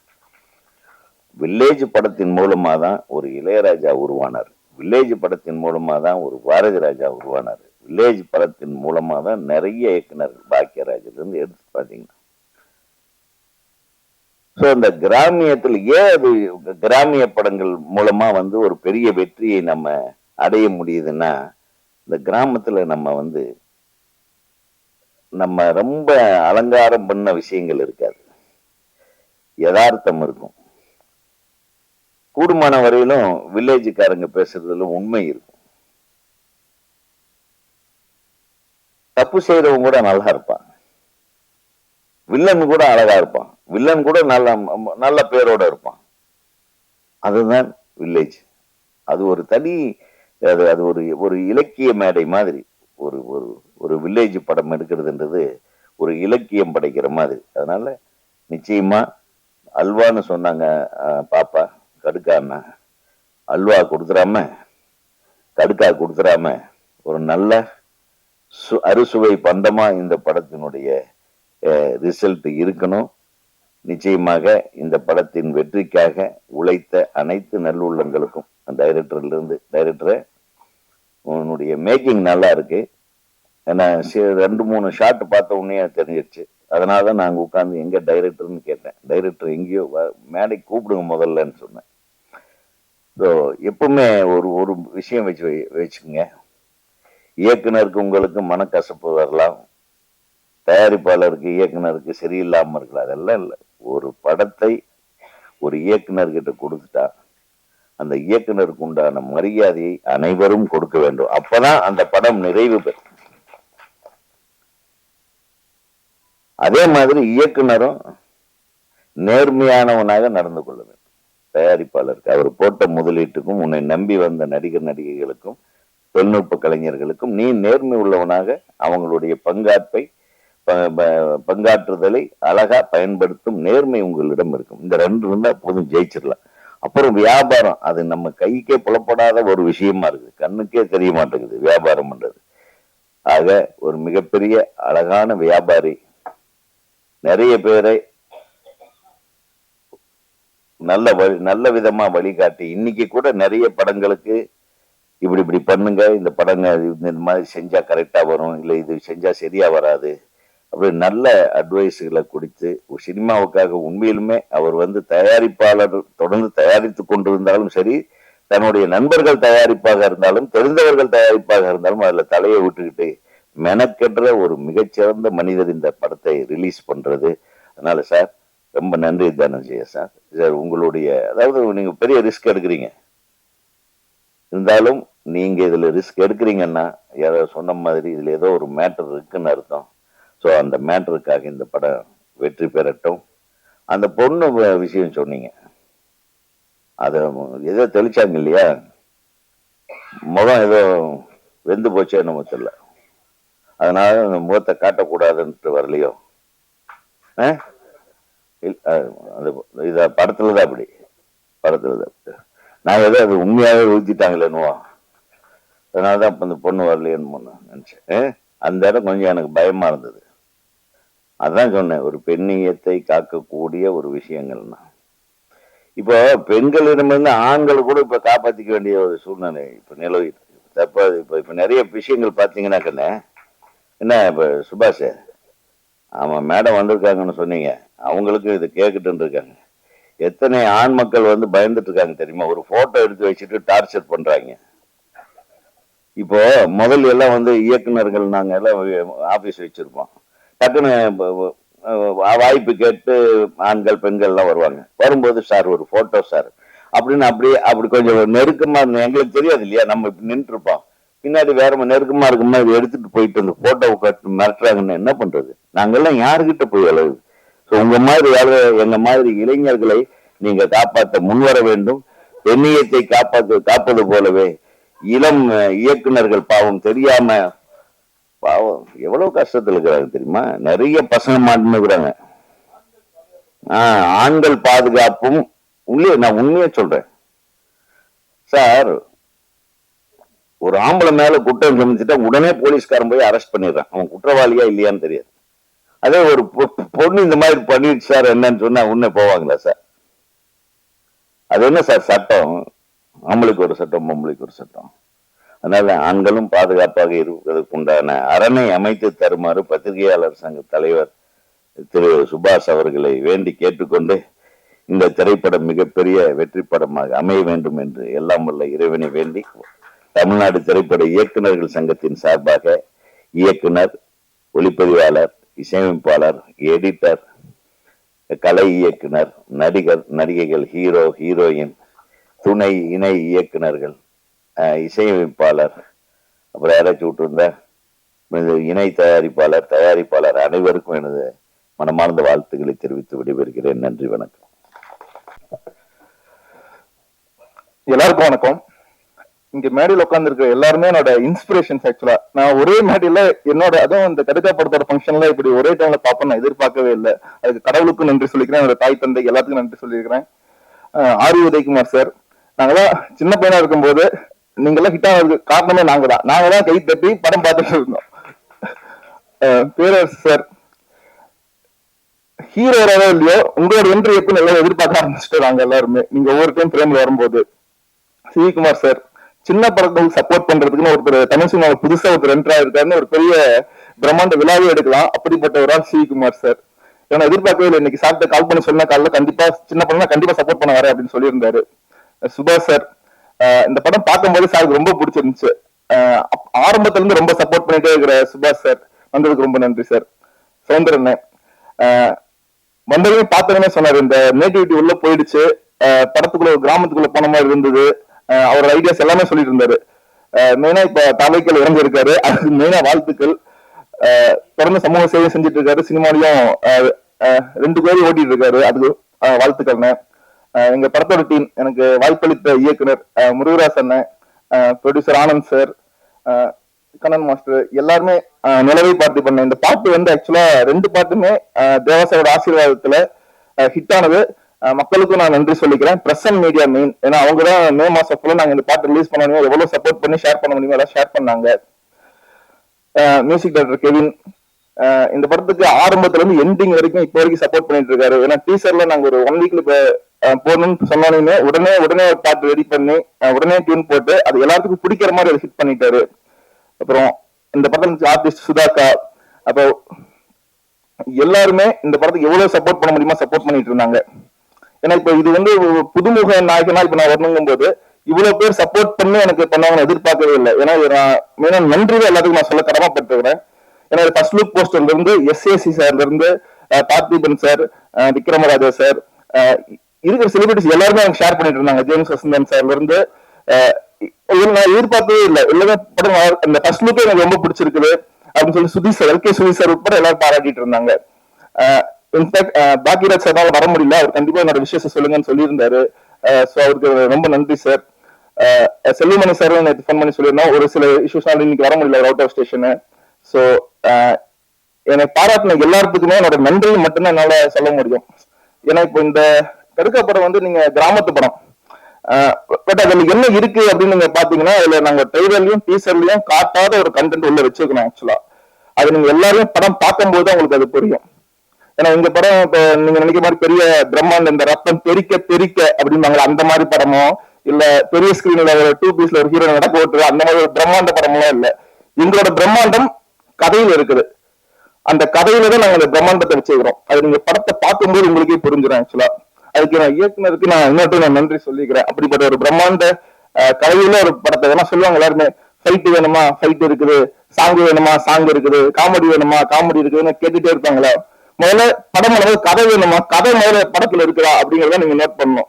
எல்லாமே கேக்குறீங்க சாங் வேணும் காமெடி வேணும்ட்டு, கதை முதல்ல இருக்கான்னு நீங்க பாத்துட்டீங்கன்னாவே அதுக்கான ஒரு நல்ல திரைக்கதை கண்டிப்பா அந்த படம் ஹிட் ஆகும். ஏன்னா சின்ன படம் பெரிய படம்லாம் நாங்க வந்து டிஃபரன்ஷியேட் பண்ண விரும்பல. ஏன்னா நாங்க ஒரு நல்ல படம் கொடுத்துருக்கோம், ஆடியன்ஸ் என்ஜாய் பண்ற மாதிரி ஒரு நல்ல ஃபன்னா ஒரு ஜனரஞ்சகமான படம். ஸோ அந்த எல்லாரும் நீங்க பார்த்து மெயினா பிரஸ் அண்ட் மீடியா பார்த்து உங்களுக்கு சப்போர்ட் பண்ணணும். ஸோ எனக்கு வாய்ப்பு அளித்த எல்லாத்துக்கும் நான் நன்றி தெரிவிச்சுக்கிறேன். Thank you so much. இப்போ நான் வந்து புரியா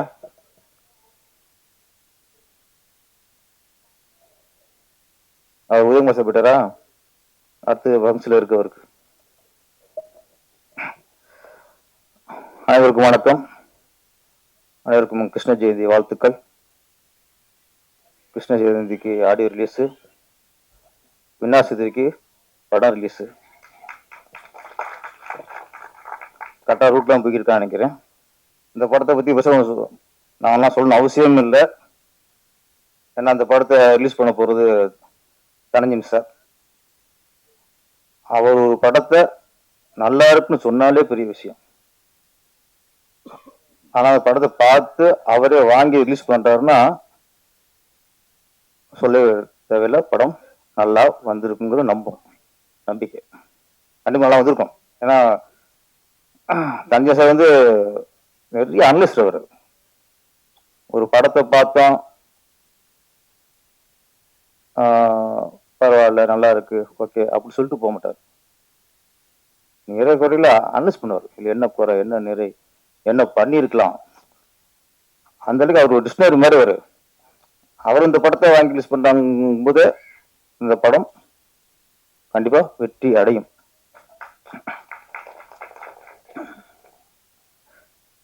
கடுக்கானாங்க. எங்க ஊர்ல நிறைய நிறைய பேர் கொடுப்பாங்க. அப்புறம் சொன்னாங்க டிம்கி டிம்கி வேற கடுக்கா வேற. டிம்கிங்கிறது சும்மா அது ஏமாத்திட்டு போகுது. வாரண்ட்டு வரலைங்கிறது, காசு தரேங்கிறது. கடுக்காங்கிறது நம்ப வச்சு ஏமாத்துறது. ஒரு நம்பிக்கை தூரம் மாதிரி தான், நம்ப வச்சு ஏமாத்துறது. அந்த மாதிரி அப்பெல்லாம் நிறைய ஒரு பையன் ஒரு பொண்ணை லவ் பண்ணா அந்த பொண்ணு சொல்லுவாங்க, ஏற்கனவே 2 பொண்ணுக்கு கடுக்கா கொடுத்துருக்கான் பார்த்து.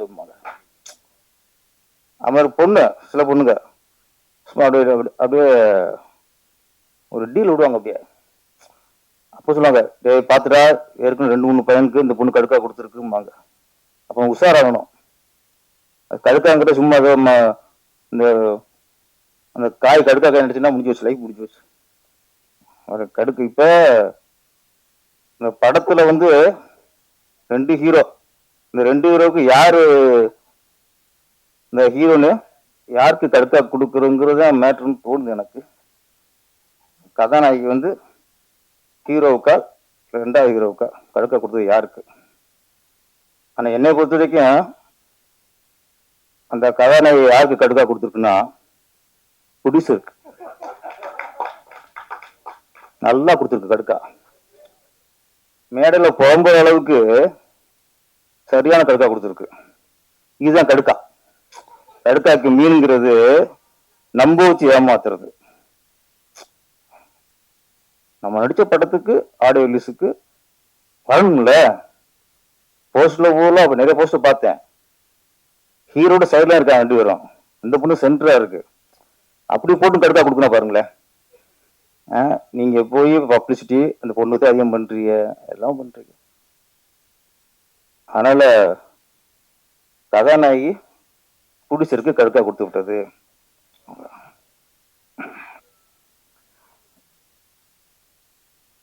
சாங் 2 சாங்குமே ரொம்ப நாளைக்கு அப்புறம் அந்த கிராமத்து சூழல்ல போடுற சாங் எப்பவுமே ஹிட் ஆயிரும்.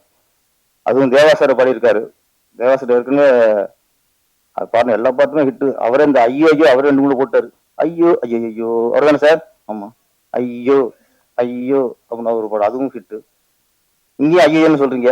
ஐயோனாலே ஹை லெவலில் போய் நினைக்கிறேன். நம்ம லிரிக்ஸ் பாடல் எல்லாரும் அது மட்டும் இல்ல, நிறைய இடத்துல வரிகள் ரொம்ப கஷ்டம். வரிகள் புரியுற அளவுக்கு மியூசிக் போட்டிருந்தாரு. அவருக்கும் மியூசிக்கு நன்றி. ஆனால் வரிகளும் புரியுறது இல்லை. 2 பாட்டும் நல்ல வரிகள் நல்லா இருந்தது. கதாநாயகன் விஜய் கௌரிஸ் பெரிய நம்பிக்கையோட, பெரிய முயற்சியோட, ஒரு லட்சியத்தோட அந்த படத்துல இறங்கியிருக்கிறாரு. ஹீரோக்கான அந்த முக வெட்டு கரெக்டா இருக்கு. அட்டகத்தி தினேஷ் கொஞ்சம் பேச ஞாபகப்படுத்துறாரு. அந்த சாயல் இருக்கு. அந்த சாயல் இருக்கும்போது திரும்ப நம்ம அவரை ஞாபகப்படுத்த மாதிரி நம்மளுடைய ஆக்டிங் இருக்கக்கூடாது. 2-3 இடத்துல அப்படி பண்றீங்கல்ல, அந்த கெத்து அதை டக்கு நம்ம நீங்க நடிக்கும்போது அவர் ஞாபகம் வந்துருது. அதை மட்டும் நீங்க தவிர்த்துக்குங்க. உங்களுக்கான ஒரு கதாநாயகன முக விட்டு முக அமைப்பு திறமை எல்லாமே இருக்கும்போது நம்ம தினேஷ் மாதிரி இருக்கோம் அப்படின்னு உள்ள நினைச்சிட்டு இருந்தாலே தினேஷ் மாதிரி ஆக்டிவிட்டி வரும். நம்ம புரட்சி கலைஞர் விஜயகாந்த் அவர்கள் ஆரம்பத்துல பாத்தீங்கன்னா அப்படியே ரஜினி மாதிரி தான் இருப்பார். அவர் ரஜினி மாதிரி இருக்கிறதுனாலதான் அந்த ரஜினிகாந்துங்கும் போது இவர் விஜயகாந்த் வச்சுட்டாரு, பேர்லயே காந்துன்னு வச்சுட்டாரு. ஆரம்ப காலத்துல 2 படம் இருந்துச்சு. 28 முழக்கம், சட்டம் ஒரு இருட்டரை. அதெல்லாம் பார்த்து படமா போய் ரஜினி பார்க்குற மாதிரி இருக்கும். அதே மாதிரி ஹேர் வச்சிருப்பாரு. நாட்டை அப்படியே ரஜினி மாதிரி இருக்கும். அப்புறம் உஷாராயிட்டாரு. நமக்குன்னு தனித்துவம் இல்லைன்னா சரியா வராது அப்படின்னு ஒரு காலகட்டத்தில் அவருக்கு சர்க்கிள் வந்தது. அதான் ஆட்டோ ராஜா, ஜாதிக்கு ஒரு நீதி, எல்லாமே அந்த அந்த ஸ்டைல இருக்கும். ஒரு சர்க்கிள் வந்து அப்புறம் டோட்டலா விஜயகாந்த் அவருக்குன்னு ஒரு ஸ்டைல், நடையில இருந்து டைலாக் டெலிவரியில இருந்து அவர் ஃபைட்டு டோட்டலா அவரை தனக்குன்னு ஒரு ஸ்டைல மாத்திக்கிட்டாரு. அதுக்கப்புறம் கேப்டன் பிரபாகரன்லாம் வந்ததுக்கப்புறம் அவர் ரஜினி பக்கத்துல வந்துட்டார். ரஜினி கமல் அப்படி இருக்கும்போது அடுத்து விஜயகாந்த்ங்கிற ஸ்டேஜுக்கு வந்துட்டார். ஆனா ஒரு நடிகர் சாயல் இருக்கும்போது நம்ம அவரோட நடிப்பும் சாயல் வந்துடக்கூடாது. அது கொஞ்சம் மைனஸ் ஆயிடும். ஒரு அண்ணா அக்கறையா சொல்றேன் அவர் ஒண்ணுல.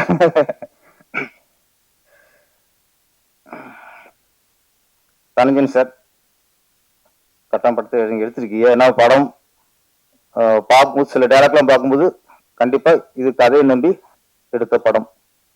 அது நல்லா தெரியுது உங்களுக்கு. இன்னொன்று என்னை தேவை சொன்னார். ஏன்னா இப்பெல்லாம் ஒரு ஒரு நடிகரா அவங்களே ப்ரொடியூஸ் பண்ணி இறங்கும் போது சோலோ ஹீரோ தான் விரும்புவாங்க. இன்னொரு செகண்ட் ஹீரோ இருந்தாலும் விரும்ப மாட்டாங்க ஃபர்ஸ்ட். ஏன்னா நம்மள நிலைநிறுத்திக்கணும் அப்படின்னு ஒரு இது இருக்கும். நான் அதெல்லாம் இல்லாம கதைக்கு இன்னொரு ஹீரோ தேவையா, இன்னொரு ஹீரோ போட்டு. கதைக்கு 4 ஹீரோ தேவையா, 4 ஹீரோ போட்டு. ஏன்னா கதைக்கு என்ன தேவையோ அதை எடுத்துக்கணும். அதை எடுத்துட்டு பண்றவங்க தான் சிறந்த டைரக்டர். ஹீரோக்களுக்கு என்ன தேவையோ அதெல்லாம் கொண்டு வச்சுக்கிட்டுங்கிறது டைரக்டர்ல.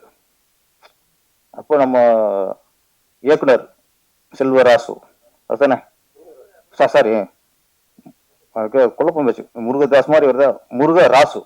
ஆமா, முருகராசு நல்லா ஒரு நேட்டிவிட்டியா லொக்கேஷன் சரி.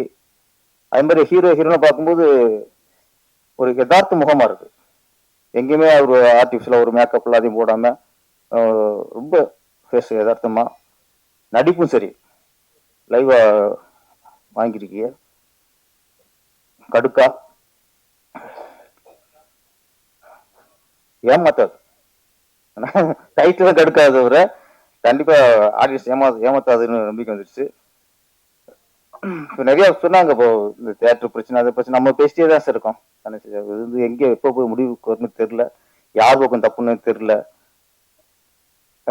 சினிமாவில் இருக்கிறவங்களே சினிமாவுக்கு ஆபத்தா இருக்காங்க. அதான் இன்னொன்னு வெளிப்பட சொல்லணும்னா, சினிமா நல்லா இருக்கணும்னு நினைக்கணும், நாம மட்டும் நல்லா நினைக்க கூடாது. அதான் சார் இங்க மேக்சிமம் எல்லாரும் மேக்சிமம் தயாரிப்பாளராக இருக்கட்டும், ஹீரோக்களா இருக்கட்டும், இயக்குநர்களா இருக்கட்டும், எல்லாருமே சுயநலம் பெரிய போச்சு. அதனால இந்த பிரச்சனை வந்துட்டே இருக்கு. நம்ம படம் மட்டும் நல்லா ஓடிடணும், நம்மளோட மட்டும் நல்லா ரீஸ் ஆயிடணும், நம்ம மட்டும் பெரிய கலெக்ஷன் வந்துடணும். இப்படி எல்லாரும் சுயநலமா யோசிக்க அப்படி சினிமா நல்லா இருக்கும். சினிமா நல்லா இருக்காது. பொதுவா யோசிக்கணும். அதுவும் வேணாம். வளர இயக்குநர்கள், வளர கதாநாயகர்கள், சின்ன ப்ரொடியூசர்ஸ் இவங்களாம் வெற்றி அடைறதுதான் குறியா இருப்பாங்க. அவங்க லட்சியம் பூரா எங்க இருக்கும், எப்படியாவது வெற்றி அடைஞ்சிடணும், எப்படியாவது சாதிச்சிடணும். அவங்க சினிமா காப்பாற்ற நினைப்பாங்களா? புதுசு முருகதாஸ் இருக்காரு, அவனை சினிமா காப்பாற்ற நினைப்பாரு. அப்போதைக்கு அவரை காப்பாத்திக்கணும் சார். அவர் படத்தை வெற்றி நினைப்பாரு. இந்த புது ஹீரோ வந்திருக்காரு விஜய் கௌரிஸ், அவர் இப்போ வந்து சினிமா காப்பாற்றணும் தானே சொல்லி டிஸ்கஸ் பண்ணுவாரா, எப்படி சார் சினிமா காப்பாற்றலாம்ட்டு? அவங்களுக்கு முதல் படம், இந்த படத்தை எப்படி வெற்றி அடைய வைக்கணும், நம்மளை எப்படி நிலை நிறுத்தணும், நம்ம எப்படி வெற்றி அடையணும், இதுலதான் புது இயக்குநர்களுக்கு, புது கதாநாயகர்களுக்கு, புது தயாரிப்புகளுக்கு கவனம் அங்கேதான் இருக்கும். இதுல சம்பாதிச்சு 7 தலைமுறைக்கு அழிக்க முடியாத அளவுக்கு சொத்து சம்பாதிச்சிருக்கோம்ல சினிமாவில். நம்ம யோசிக்கணும், சினிமா காப்பாற்றணும் நம்ம யோசிக்கணும். சினிமா கொடுத்த காசுல இன்னைக்கு செழிப்போட அழிக்க முடியாத சொத்தோட பேரும் புகழோட இருக்கும்ல, இதெல்லாம் யாரு கொடுத்தா? சினிமானு கொடுத்துச்சு. அவங்க யோசிக்கணும் சார். அவங்களாம் யோசிக்க ஆரம்பிச்சானா இதுக்கு தீர்வு வரும். நம்ம படம் சம்பாதிச்சா போதும், நம்ம உடல் ஆனா போதும், அப்படிங்கும்போது நம்ம மட்டும் பணம் எடுத்தா போதும், நம்ம இத்தனை கலெக்ஷன் காட்டினா போதும், நான் எப்படி இருக்கும். அதனால அவரு ஆர் விஜயகுமார் சார் இருக்கட்டும், சுபாஷ் சாரா இருக்கட்டும், நம்மளாம் இங்க மேடையில பேசுறோம் ஆதங்கம் தான் தவிர இதுக்கு தீர்வு இல்லை. இதுக்கு தீர்வுங்கிறது சினிமாவில சம்பாதிச்சு சினிமா புகழோட இன்னைக்கு அப்படி சிம்மாசனத்துல உட்காந்துருக்காங்களே இவங்க எல்லாம். நான் சொல்றேன் டைரக்டர், தயாரிப்பாளர், நடிகர் எல்லாம் சொல்றேன். இதுக்கப்புறம் என்ன சார் சம்பாதிக்க வேண்டியிருக்கு? இதுக்கப்புறம் சம்பாதிக்க வேண்டியிருக்கு? சினிமா வாழ வைக்கணும். நம்மளை வாழ வச்ச சினிமாவை நாம வாழ வைக்கணும்ல. அதுதான் இங்க இல்லை. இன்னைக்கு ஒரு படம் ரிலீஸ் ஆகுதுன்னு வச்சுங்களேன், அது நல்லா இருக்கு நல்லா இல்லை அப்படிங்கிறது அடுத்த விஷயம்.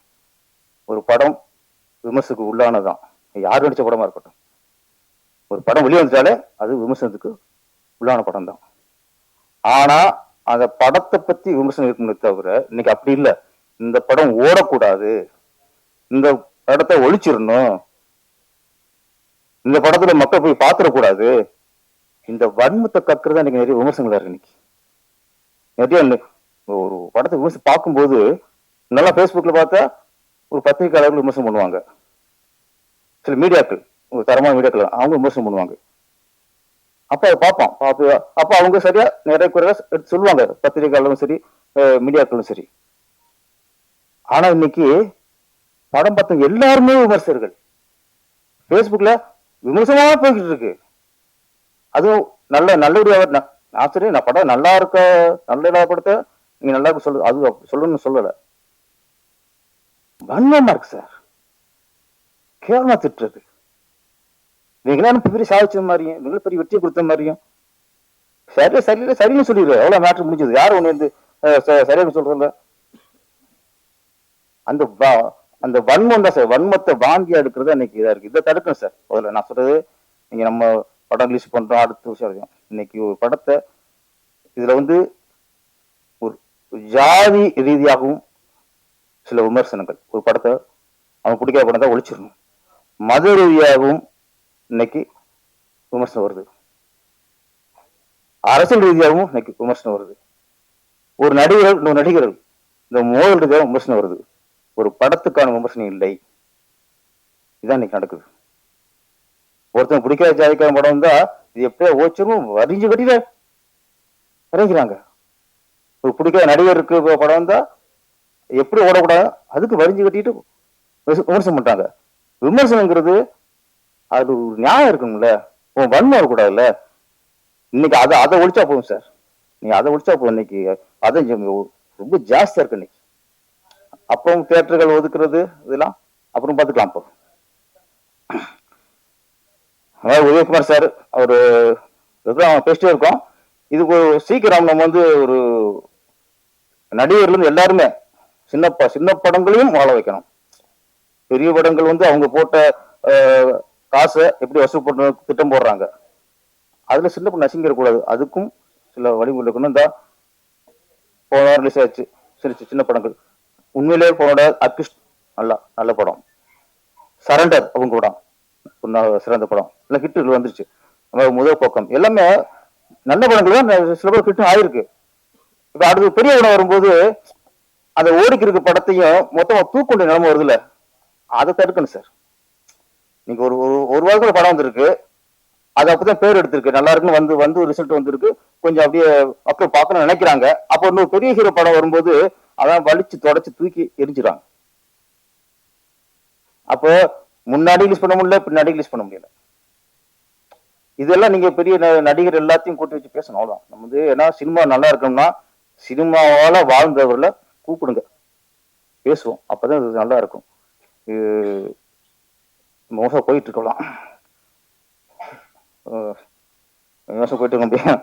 கடுக்கா நான் சின்ன டீமு 2-3 பேர் சேர்ந்த படம் பண்ணியிருக்காங்க. தனஞ்சி சார் கண்டிப்பா இந்த படத்தை கரெக்டாக ரிலீஸ் பண்ணி சரியான வெற்றி அவங்களுக்கு வாங்கி கொடுத்துவாரு.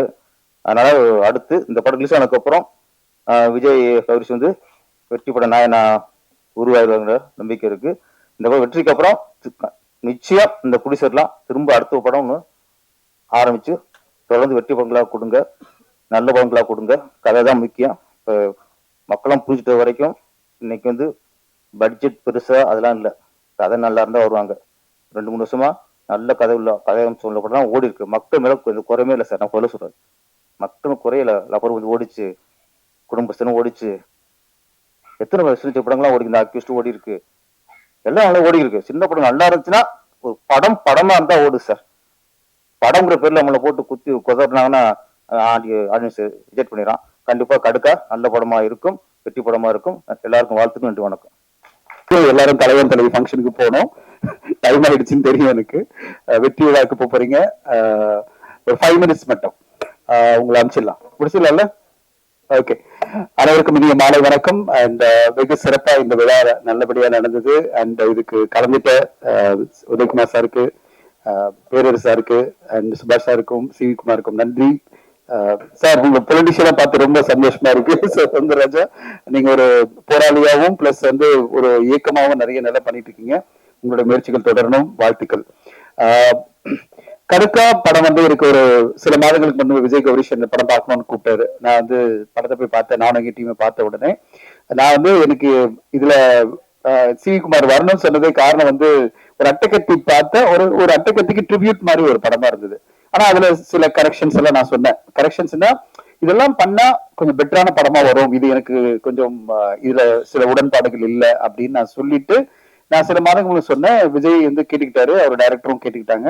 சில டைம் என்ன ஆனா நான் நிறைய படம் நான் வந்து ஆல்மோஸ்ட் ஒரு நாளைக்கு ஒரு படமாவது பார்த்துட்டு இருப்பேன். அன்ரிலீஸ்ட் படங்கள், நீங்க எப்படி பிரஸ்ல வந்து நீங்க படம் ரிலீஸ் ஆகும்போது பாக்குறீங்களோ, அன்ரிலீஸ் படங்களை நிறைய பேர் படம் பாருங்க சார், இதுல ஏதாவது பிசினஸ் பண்ண முடியுமா, ஏதாவது உங்க சஜஷன் ஏதாவது கொடுங்க அப்படின்னும் போது நான் எனக்கு ஆனஸ்டா என்ன தோணுதோ அதை பர்சனலா பப்ளிக்ல சொல்லக்கூடாது, பர்சனலா உட்காந்து நான் சொல்லிடுவேன்.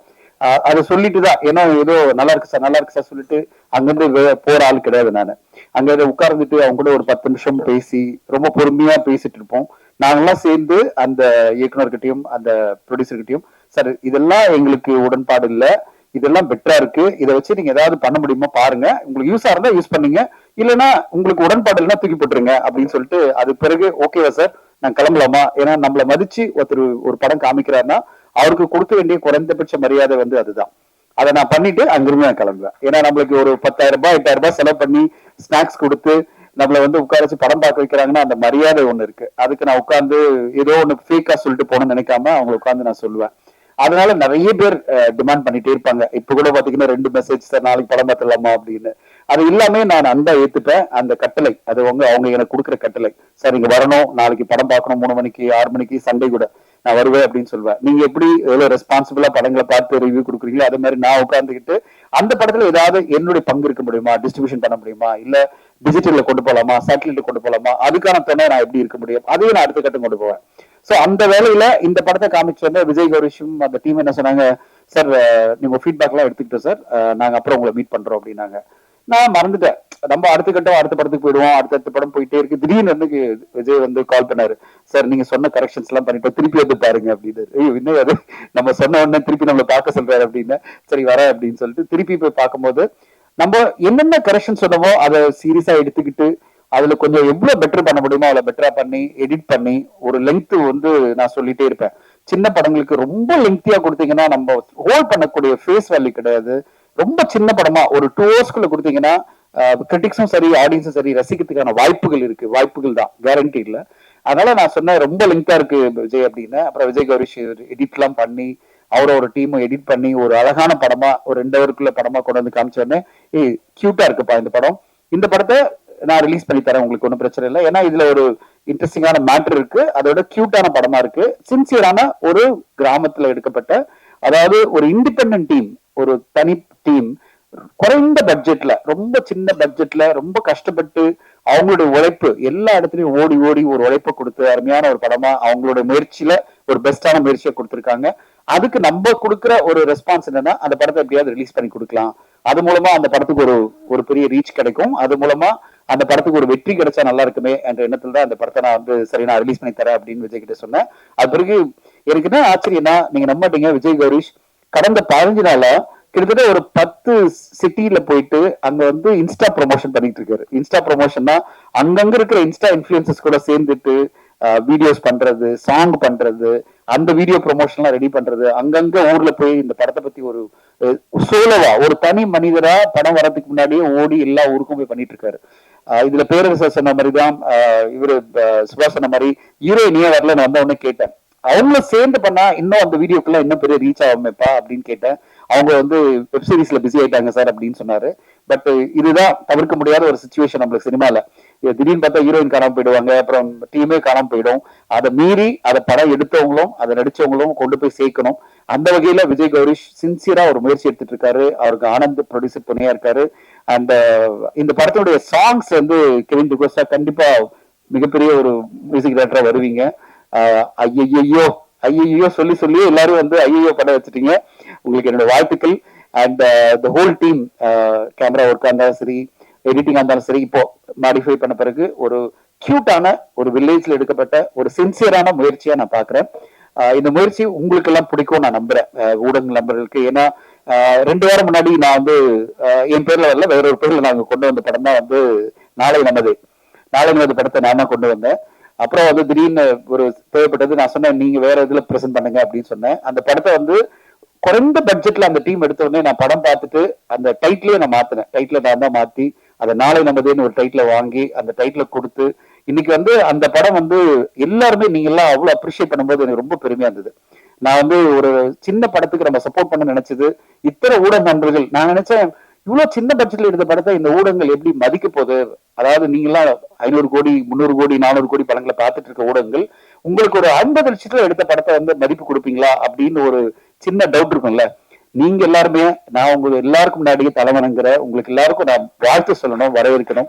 ஒரு 50 லட்சத்துல எடுக்கப்பட்ட அந்த நாளை மது படத்துக்கு நீங்க கொடுத்த அந்த ரிவ்யூஸும் அந்த அக்கறையான பாராட்டுகளும் அந்த டீமுக்கு நீங்க கொடுத்த ஆதரவு பார்க்கும்போது எனக்கு மனசு ரொம்ப சந்தோஷப்பட்டது. ஏன்னா இதுதான் சினிமா. நீங்க பொறுத்தவரை நீங்க ஊடக நண்பர்கள் யாருமே 50 லட்சமாவது 500 கோடி அதை நான் கவலைப்பட மாட்டேன், நல்ல கண்டென்ட் தான் நான் பாராட்டுவேன்னு சொல்லி நீங்க எல்லாம் பாராட்டுறீங்களா, அதுதான் இந்த படத்துக்கு கிடைக்கின்ற நம்பிக்கையில இருக்கேன் நான். ஒரு நல்ல திரைப்படம் 50 லட்சம் எடுத்தாலும் சரி 70 லட்சம் எடுத்தாலும் சரி கவலையே கிடையாது. உங்களை பொறுத்தவரையும் ஒரு நல்ல படம் தான் நீங்க பாராட்டுவீங்க. அதை நான் நாளை நமது படத்துல பார்த்தேன். அந்த படக்குழு எல்லாம் என்கிட்ட கால் பண்ணி தேங்க் பண்ணிட்டே இருந்தாங்க. சார் உங்களால தான் சார் இந்த படம் வந்தது, டைட்டில் மாத்தி நீங்க எல்லாம் கொண்டு வந்தீங்க. அதுல ஒரு ரிவ்யூ ஒருத்தர் இருந்தார். இந்த படத்துக்கு தான் ஒரு என்னோட நண்பர் ரிவ்யூ அதை படிச்ச அப்ப சந்தோஷமா இருந்தது. இந்த படத்துக்கு தான் நாளை நமது டைட்டில் ரொம்ப ஆக்டான டைட்டில் அப்படின்னாரு. அதை பார்க்கும்போது சரி நம்ம சரியான முடிவு தான் அவருக்கு சரியான ரெக்கமெண்ட் பண்ணியிருக்கோம் எல்லாமே அப்படின்னு ஒரு சந்தோஷம் இல்லை. அதே மாதிரி இந்த கடுக்கா ஒரு சின்ன பட்ஜெட்ல கியூட்டா ஒரு அழகான முயற்சி இந்த டீம் எடுத்திருக்கு. என்னால முடிஞ்ச முயற்சி இந்த படத்தை எப்படியாவது திரையரங்களை கொண்டு வந்து மக்கள் மத்தியில் ரீச் பண்ண நினைக்கிறேன். ஊடக நண்பர்களும் இந்த படத்துக்கு சப்போர்ட் பண்ணி கொடுக்கணும். அண்ட் பர்டிகுலரா நான் பேரரசு சாருக்கு நன்றி சொல்றேன். அவருடைய வார்த்தைகள்ல அவ்வளோ என்ன சார் உணர்வுபூர்வமா எமோஷனலா பல விஷயங்கள் நீங்க பேசுனீங்க சார். உண்மையிலே ஆத்மார்த்தமா இருந்தது. அவர் சொன்னார் பாத்தீங்களா, இந்த திரைப்படத்துல சம்பாதிச்சவங்க தான் இந்த திரைப்படத்தை காப்பாற்றணும், புதுசா வந்தவங்க காப்பாற்ற முடியாது. ஏன்னா அவங்களே காப்பாற்ற நிலைமையில தான் இருக்காங்க. அப்போ இந்த திரைப்பட இண்டஸ்ட்ரியில பழந்தன்னு கொட்டு போட்ட 15-20 வருஷம் சம்பாதிச்சு பெரிய லெவலில் இருக்கிறவங்க எல்லாம் சினிமாவை காப்பாற்றணும், முன் வரணும், சினிமாவுக்கு சப்போர்ட்டா இருக்கணும். நான் வந்து கம்ப்ளீட்டா நான் வந்து பேரரசு சார் அந்த வார்த்தைகள்ல நான் உடன்படுறேன். என்னுடைய முயற்சியா நான் 20 வருஷம் இப்ப முடிய போகுது, எனக்கு இந்த இண்டஸ்ட்ரி வந்து 20 வருஷம் ஆக போகுது. என்னுடைய அந்த ஒரு ரெஸ்பான்சிபிலிட்டியா நான் சின்ன சின்ன படங்களுக்கு என்னால முடிஞ்ச சப்போர்ட் பண்றேன். நீங்க எப்பவுமே சப்போர்ட் பண்ணிட்டு இருக்கீங்க. அது மாதிரி இன்னும் இண்டஸ்ட்ரியில இருக்கவங்களாம் சப்போர்ட் பண்ணி தமிழ் சினிமா அடுத்த கட்டம் போறதுக்கு எல்லாருமே சப்போர்ட் பண்ணணும்னு எதிர்பார்க்கிறேன். அண்ட் அடுத்ததான் நீங்க எல்லாம் தலைவன் தலைவியா சக்சஸ் மீட்டிங் போனோம். சந்தோஷமா போலையா? என்னாச்சு? ஐயோ சாரி நான் தப்பா பேசுறேன். ஓகே நான் சக்சஸ் மீட்டிங்ல கிளம்பிட அவர் உதயகுமார் சார் சொன்னார். நான் நினைச்சேன் நீங்களா அங்க போறீங்கன்னு நினைச்சேன். சாரி, அப்ப உங்களை ஹோல்ட் பண்ண நான் நினைச்சேன், ரொம்ப ஹோல்ட் பண்ணிட்டோமோ நினைச்சேன். அண்ட் ஊடக நண்பர்களுக்கு என்னுடைய மனமார்ந்த நன்றிகள். இன்னைக்கு கிருஷ்ண ஜெயந்தி. அண்ட் கிருஷ்ண ஜெயந்தின்றது வந்து பகவத்கீதையில சொன்ன மாதிரிதான், சின்சியரா அவனோட முயற்சிகளை செஞ்சுட்டே இரு, என்ன ரிசல்ட் வந்தாலும் ஏத்துக்கோ சொல்றத நான் கடைபிடிக்கிறேன். நான் என்னோட சின்சியரா பெஸ்டான முயற்சியை ஒவ்வொரு டைமும் நான் பண்ணணும்னு ஆசைப்படுறேன். நீங்க எப்படி எல்லாம் பண்றீங்களோ அதே மாதிரி. அண்ட் இந்த முயற்சிகளோட வெற்றியா இந்த விநாயகர் சதுர்த்தி வரப்போற இந்த படத்துக்கும் ஒரு நல்ல ரெஸ்பான்ஸ் கிடைக்கும் நான் எதிர்பார்க்கிறேன். அப்பப்ப நம்புறேன் நல்ல முயற்சிகளுக்கு நீங்க கொடுக்குற ஆதரவு இந்த படத்துக்கும் தொடரணும். உங்க எல்லோருக்கும் நன்றிகள். Thank you so much. ஆகிய தயாரிப்பில் கிரியேட்டிவ் என்டர்டைனர்ஸ் அண்ட் டிஸ்ட்ரிபியூட்டர்ஸ் திரு தனஞ்சயன் அவர்கள் வெளியிடும் திரைப்படம் கடுக்கா படத்துடைய இசைத்தட்டை நம்முடைய சிறப்பு விருந்தினர்களாக வருகை தந்திருக்கக்கூடிய திரு RV உதயகுமார் அவர்கள், திரு பேரரசு அவர்கள், திரு CV குமார் அவர்கள், ஆக்டர் சவுந்தரராஜன் அவர்கள், திரு சுபாஷ் அவர்கள், திரு தனஞ்சயன் அவர்கள் ஆகியோர் வெளியிட படக்குழுவினர் இசைத்தட்டை பெற்றுக் கொள்கிறார்கள்.